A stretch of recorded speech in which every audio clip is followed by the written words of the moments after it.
The Museum of the History of Science has many unexpected objects in the store, so strange that we wouldn't normally put them on display. So for the summer exhibition this year, we thought we'd take advantage of that. This is an object from our Eccentricity Exhibition, and I wonder if you can guess what it might be. I can give you a clue or two. For example, if you draw this little door back, what we find is a clock. And the other clue is that if you draw this grille out, what it is really is a little cage. So what might that be?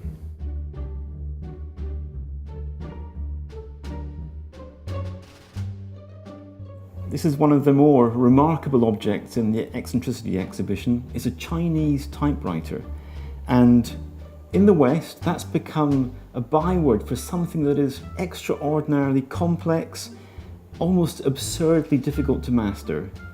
In English we have 26 characters in the alphabet.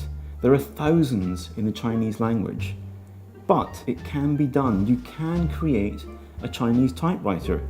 And there's one right here. It's a remarkable and a functional working object, which is eccentric to us, but not in China. So eccentricity often is in the eye of the beholder. This is a very rare form of astrolabe. Most astrolabes deal with the sun and the stars, but this one also deals with the planets, and that's fabulously unusual.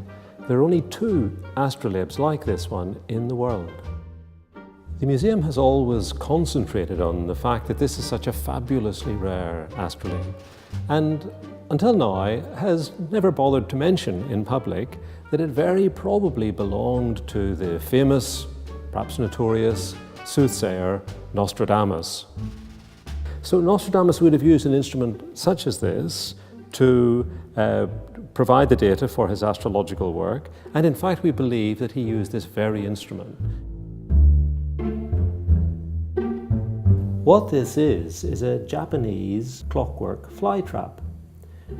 When you wind it up, you have a winding key, it turns this box, and you coat the surfaces of the box with a sticky substance that attracts flies.